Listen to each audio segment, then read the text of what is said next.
Learn easy. Subscribe Learn Easy channel. Hello kids, welcome to Learn Easy channel. आज की कक्षा में हम सीखेंगे कि सर्वनाम के भेद कौन कौन से होते हैं। तो चलिए शुरू करें। बच्चों, आज हम सीखेंगे सर्वनाम के भेद। तो जैसा कि आपको पहले ही बता चुकी हूँ, मैं सर्वनाम किसे कहते हैं? किसी भी संज्ञा के स्थान पर प्रयोग होने वाले शब्दों को सर्वनाम कहते हैं। और सर्वनाम के 6 भेद होते हैं: पुरुषवाचक सर्वनाम, निश्चयवाचक सर्वनाम, अनिश्चयवाचक सर्वनाम। ये 3 भेद हम पिछले वीडियो में कर चुके हैं, जिसका लिंक नीचे डिस्क्रिप्शन बॉक्स में दिया गया है। अगर आपने वह नहीं देखा है तो आप वहाँ से देख सकते हैं। आज के वीडियो में हम सीखेंगे निजवाचक सर्वनाम, प्रश्नवाचक सर्वनाम, संबंधवाचक सर्वनाम। तो सबसे पहले हम शुरू करेंगे निजवाचक सर्वनाम से। तो चलिए आइए देखते हैं निजवाचक सर्वनाम किसे कहते हैं।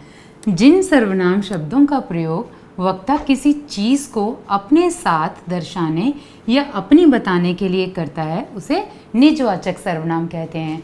जब वक्ता का अर्थात बोलने वाला इंसान, जब बोलने वाला इंसान खुद बताता है कि वो चीज़ अपनी दर्शाने के लिए, अपनी चीज़ बताने के लिए वो जिन शब्दों का प्रयोग करता है, उसे निजवाचक सर्वनाम कहते हैं। जैसे अब यहाँ उदाहरण में देखिए, मैं अपने कपड़े स्वयं धो लूँगा। अब यहाँ पर स्वयं शब्द लिखा है, तो वो क्या बता रहा है कि वो अपना काम खुद करेगा, स्वयं धो लेगा। तो अपने आप को दर्शाने के लिए वह यहाँ कौन सा शब्द का प्रयोग कर रहा है? स्वयं शब्द का प्रयोग कर रहा है। तो इसीलिए यहाँ पर ये स्वयं क्या है? स्वयं निजवाचक सर्वनाम है, वो अपने लिए प्रयोग कर रहा है। अब यहाँ देखिए, मैं वहाँ अपने आप चला जाऊँगा। यहाँ अपने आप, यहाँ भी अपने आप का अर्थ क्या है कि खुद चला जाऊँगा। तो यहाँ अपने आप को दर्शाने के लिए उसने क्या किया, जो है अपने आप को बताने के लिए, अपनी चीज़ या अपने आप को बताने के लिए क्या किया उसने कि मैं खुद चला जाऊँगा। तो यहाँ अपने आप क्या है? ये निजवाचक सर्वनाम है। अब आगे देखिए, उसे अपना काम खुद करने दो। अब यहाँ पर खुद, यहाँ कौन सा शब्द हमारा जो है निजवाचक है? खुद करना, कि वो अपने आप को बताने के लिए कर रहा है कि उसे खुद करने दो, उसे अपना काम जो है अपने आप करने दो। तो यहाँ जो है खुद शब्द जो है ये निजवाचक सर्वनाम है। अब आगे देखिए, मैं अपनी पढ़ाई अपने आप, यहाँ देखिए यहाँ भी अपने आप करूँगा। तो जो पढ़ाई वो क्या कर रहा है? अपने आप कर रहा है वो पढ़ाई, अपने लिए। जो भी हम शब्द दर्शाते हैं, यहाँ देखिए जैसे कि इसमें लिखा हुआ है हमारी परिभाषा में, वक्ता किसी चीज़ को अपने साथ दर्शाने के लिए या अपनी बताने के लिए करता है जिन शब्दों का प्रयोग, उसे निजवाचक सर्वनाम कहते हैं। मैं अपनी पढ़ाई अपने आप करूँगा, यहाँ पे अपने आप जो है ये हमारा निजवाचक सर्वनाम है। तो बच्चों, अब तो आपको समझ आ गया होगा कि निजवाचक सर्वनाम किसे कहते हैं। तो चलिए अब आगे देखते हैं हम कि प्रश्नवाचक सर्वनाम किसे कहते हैं। तो चलिए अब देखते हैं प्रश्नवाचक सर्वनाम किसे कहते हैं।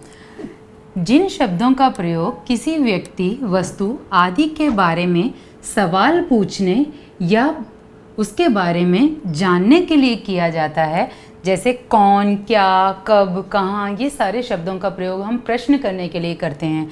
जब हमें कोई चीज़ जाननी होती है किसी के बारे में या कुछ पूछना होता है, तब हम प्रश्न करते हैं, तो उसे प्रश्नवाचक सर्वनाम कहते हैं। अब उदाहरण देखिए, देखो कौन आया है।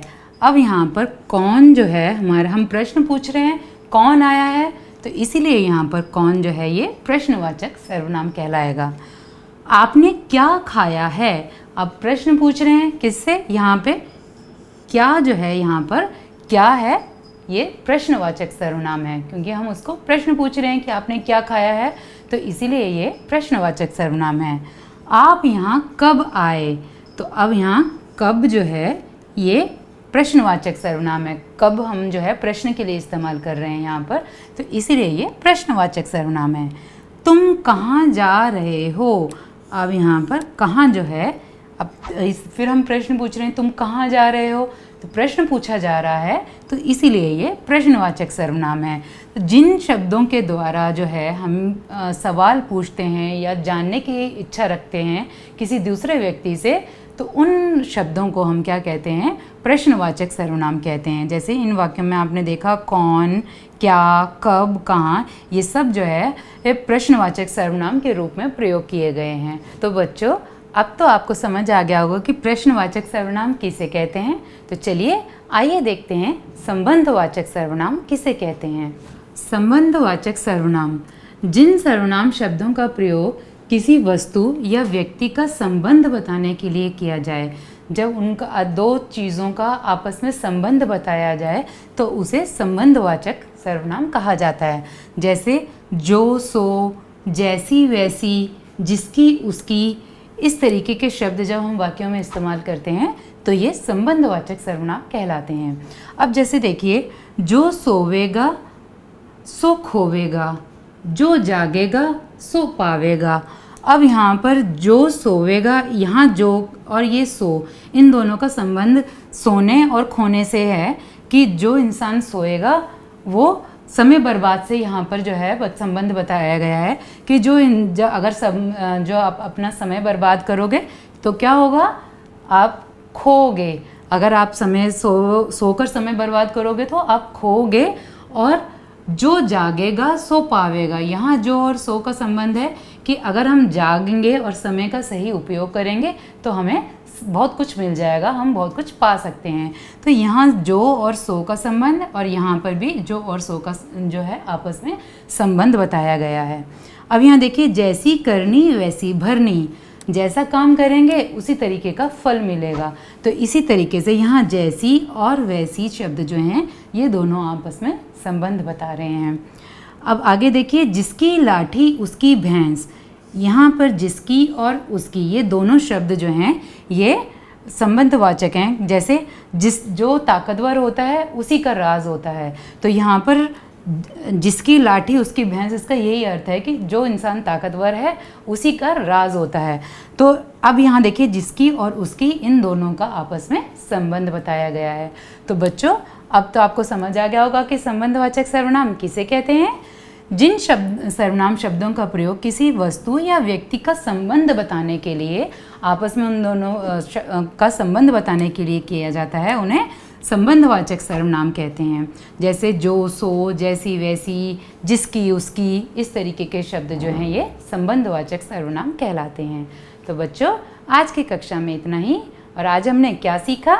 आज हमने सीखा निजवाचक सर्वनाम, प्रश्नवाचक सर्वनाम और संबंधवाचक सर्वनाम।